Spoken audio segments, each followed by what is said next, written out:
बेटा देखो हमें करना क्या है, इसके बाद जैसे ही हम इसकी व्याख्या करेंगे प्रिज्म की, तो प्रिज्म की जो व्याख्या करेंगे इसमें जो कुछ भी हमने बनाया है बस उसी के ऊपर डिपेंड करती है इसकी व्याख्या, कि इसकी व्याख्या को हमें कुछ भी नहीं करना है, बस बोलना कैसे है कि एक प्रिज्म है और प्रिज्म का नाम क्या है ABC, कि ABC एक प्रिज्म है जिस पर PQ एक आपतित किरण है।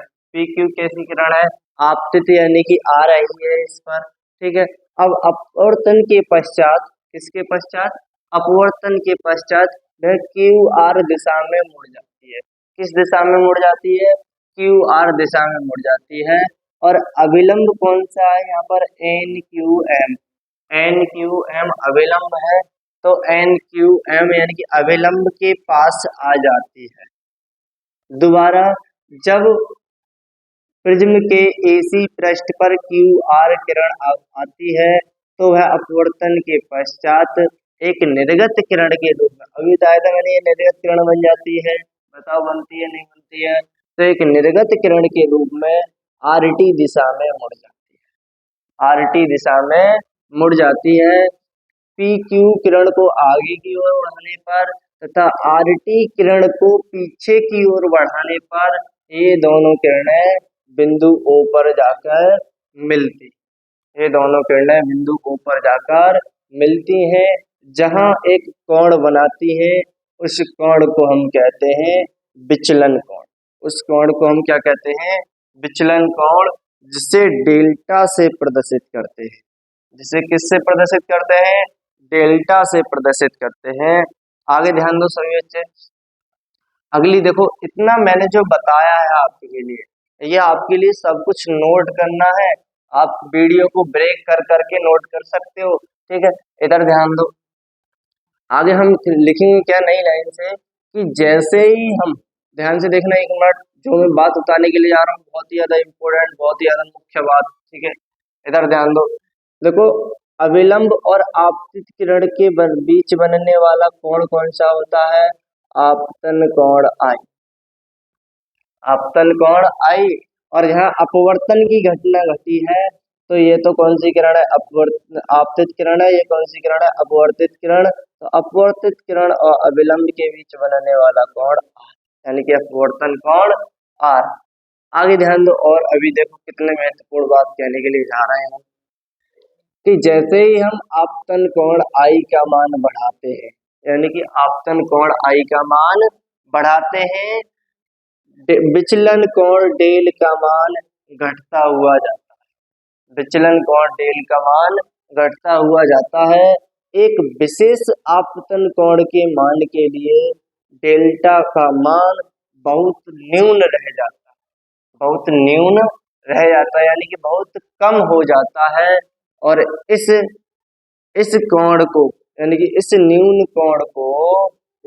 कोण को डेल M से प्रदर्शित करते हैं, और जिसे न्यूनतम विचलन कोण, न्यूनतम विचलन कोण कहते हैं। न्यूनतम विचलन कोण कहते हैं। न्यूनतम विचलन कोण कहते हैं। अब मेरी बात को पहले सुन लो, दोबारा से मैं बता रहा हूँ, देखो क्या कहेंगे, कि जैसे ही हम आपतन कोण I का मान बढ़ाएंगे, उसी हिसाब से यहाँ डेल्टा कोण बनता हुआ दिखाई दे रहा है। तो जैसे ही हम आपतन कोण I का मान बढ़ाएंगे, डेल्टा का मान घटेगा, यानी कि विचलन कोण का मान घटेगा। अब एक कंडीशन ऐसी आएगी कि आपतन कोण I का मान बढ़ाते हुए जा रहा है, तो डेल्टा का मान बहुत ही ज्यादा छोटा, यानी कि सूक्ष्म रह जाएगा, यानी कि विचलन कोण का मान बहुत न्यून रह जाएगा। तब उस न्यून कोण को डेल्टा M या न्यूनतम विचलन कोण कहते हैं। इस पूरी घटना को प्रिज्म द्वारा प्रकाश के अपवर्तन से व्यक्त करते हैं। बताओ, इतनी बात आपके लिए सभी की समझ में आई? अब एक और मुख्य बात मैं आपके लिए बताने को जा रहा हूँ। देखो, एक माध्यम होता है हमारा विरल, कैसा माध्यम होता है? विरल। और एक माध्यम होता है सघन। विरल और सघन पर देखिएगा हम क्या बता देते जा रहे हैं। देखो, विरल जो माध्यम होता है, यानी कि कोई एक ठोस पदार्थ जिसके कण पास पास, जिसके कण दूर दूर हो, यानी कि जैसे वायु, वायु हमारा कैसा है, एक विरल माध्यम है। वायु हमारा कैसा है, एक विरल माध्यम है। किसके सापेक्ष, कांच के सापेक्ष, क्योंकि कांच कैसा पदार्थ है, ठोस पदार्थ है, और जिसके कण अत्यंत पास पास हैं, यानी कि विरल, यानी कि जिसके कण बेगरे हों, बेगरे यानी कि दूर दूर हों, फैले हुए हों, वह विरल माध्यम है। और सघन माध्यम, जिसके कण, जिसके जितने भी अवयवी कण हैं, वो सभी एक निश्चित अवस्था में उपस्थित हों, यानी कि एक पास पास एक दूसरे से, एक दूसरे के पास पास जटे हुए हों, वह सघन माध्यम कहलाता है। और वह माध्यम जिसके कण, जिसके कण दूर दूर उपस्थित हो, वह विरल माध्यम कहलाता है। जैसे वायु हमारा विरल माध्यम है, कांच कैसा है, सघन माध्यम है। तो जब भी प्रकाश की किरण विरल माध्यम से, कहाँ से, विरल माध्यम से सघन माध्यम में जाती है, तो वह अविलंब की ओर झुक जाती है। ये बात वह कभी मत भूलना कि जब भी प्रकाश की किरण विरल माध्यम से सघन माध्यम में जाती है, तो वह अविलंब की ओर झुक जाती है। अब आपका कहने का मतलब हुआ कि चलो ठीक है सर, हमने इतना सीख लिया कि विरल माध्यम से सघन माध्यम में जब भी प्रकाश की किरण जाएगी तो अविलंब की ओर झुकेगी। लेकिन उसके बाद ये भी बहुत ज्यादा महत्वपूर्ण है कि जब सघन माध्यम से विरल माध्यम में आएगी प्रकाश की किरण, तो अविलंब से दूर हट जाएगी। देखो मैं तुम्हें अभी दिखा रहा हूँ, अविलंब जो है हमारा, ये आपतित किरण कौन सी है, पी क्यू एक आपतित किरण है, पी क्यू कौन सी किरण है, आपतित किरण है।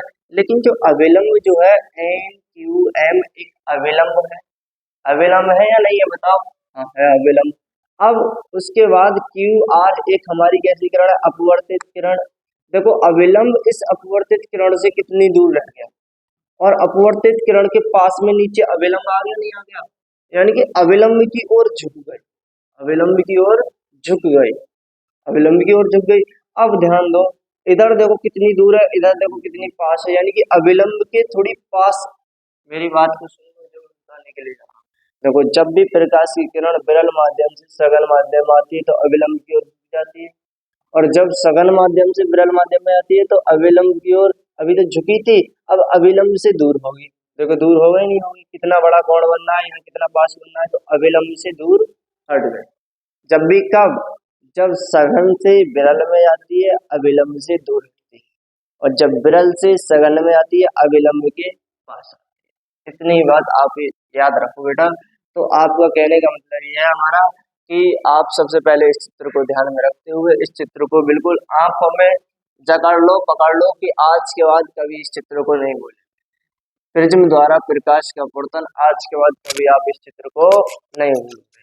अब आपको करना क्या है, आपको ये करना है कि जो कुछ भी इसके अंदर हमने लिखा है कि पी एक प्रिज्म ए बी सी जिसके पृष्ठ ए बी पर एक रेखा पी क्यू आपतित होती है, जो अपवर्तन के पश्चात क्यू आर दिशा में मुड़ जाती है, क्यू आर दिशा में मुड़ जाती है, तथा प्रिज्म ए बी के पृष्ठ, कौन से पृष्ठ, एसी वाले पृष्ठ पर आपतित होती है, और अपवर्तन के पश्चात आर टी दिशा में मुड़ जाती है। आपतित किरण पी क्यू को आगे की ओर बढ़ाने पर, देखो आगे की ओर बढ़ाया नहीं बढ़ाया, तथा एक निर्गत किरण आर टी को पीछे की ओर बढ़ाने पर, बताओ देखो बढ़ाई नहीं बढ़ाई, बढ़ाने पर दोनों किरणें बिंदु O पर जाके मिलती हैं, जहां कोण डेल्टा को बनाती है, जहां कोण क्या बनाती है, डेल्टा को बनाती है, डेल्टा को बनाती है, जिसे विचलन कोण कहते हैं। अब एक नई लाइन से आपको लिखना है कि जैसे हम आपतन कोण आई का मान बढ़ाते हैं, अब विचलन कोण डेल का मान घटता हुआ जाता है। एक विशेष आपतन कोण के मान के लिए डेल्टा का मान बहुत न्यून रह जाता है, जिसे हम कहते हैं डेल्टा एम या न्यूनतम विचलन कोण। अब बात आती है प्रिज्म का सूत्र की, प्रिज्म सूत्र क्या होता है, प्रिज्म सूत्र। तो बेटा आप जानते हो कि प्रिज्म सूत्र, इसे मतलब अपवर्तन, यानी कि इसके अपवर्तनांक n बराबर होता है, n बराबर होता है sine A, sign A plus del M, यानी कि विचलन कोण अपॉन में 2, अपॉन में 2, और उसके बाद होता है, ध्यान से सुने, उसके बाद होता है sine A by 2, sine A by 2।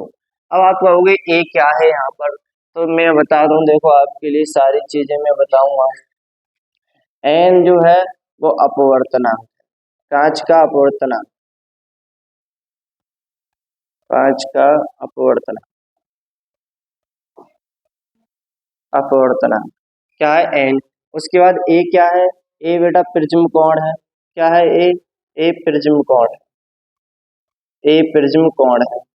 उसके बाद आप कहोगे डेल एम, अभी मैंने डेल एम प्रूफ करके निकाल के दिखाया था, डेल एम निकला था कब, जब अपवर्त आपतन कोण आई का मान बढ़ाते हुए जाए, तो एक कंडीशन ऐसी आती है कि डेल्टा का मान बहुत कम रह जाता है, बहुत छोटा हो जाता है, जिसे हम न्यूनतम विचलन कोण कहते हैं, अर्थात डेल एम से प्रदर्शित करते हैं।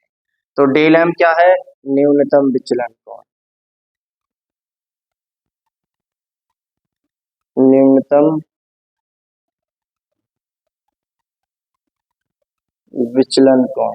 उसके बाद आप कहोगे देखो इसमें और कुछ भी नहीं है, ए था ए बता दिया, डेल एम था डेल एम बता दिया, फिर से ए आ गया, वो ये जानते हो आप क्या होता है, प्रिज्म कोण होता है, एन कांच का अपवर्तनांक होता है। कांच की जगह पर कुछ भी और भी आ सकता है, लेकिन यहाँ प्रिज्म है तो कांच ही रहेगा, यहाँ प्रिज्म है और प्रिज्म कांच का बना हुआ था, कांच ही रहेगा। ठीक, तो इतनी कंडीशन आप समझ चुके हो। प्रिज्म सूत्र जो होता है एन बराबर sine A plus del M by 2 बटे में sine A by 2, sine A by 2। अब एक और सूत्र होता है कि पतले प्रिज्म के लिए सूत्र कौन सा लगता है, तो ध्यान से सुने बेटा, देखो सभी इधर ध्यान। पतले प्रिज्म के लिए सूत्र जो लगता है, पतले प्रिज्म के लिए, पतले प्रिज्म के लिए, प्रिज्म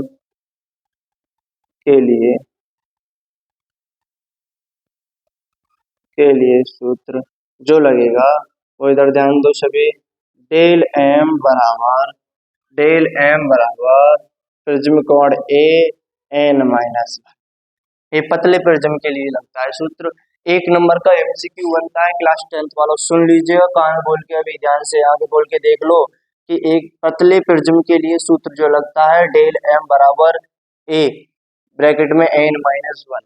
ठीक बच्चों, सभी को अच्छा लगा होगा, अगर सभी बच्चों को अच्छा लगा होगा, प्यार से कोई बच्चा नया भी हो तो चैनल को सब्सक्राइब करें एंड प्यार से एक थम्स अप दे पाए। ठीक है, थैंक यू बच्चों, आज के लिए आपके इतना ही, आपकी काफ़ी है। ठीक है, नेक्स्ट क्लास में और भी लेके आएंगे एक अच्छा टॉपिक, जिससे कि आपके पेपरों में उससे काफ़ी अच्छी तरीके से हेल्प मिल सके। ठीक है, थैंक यू बच्चों।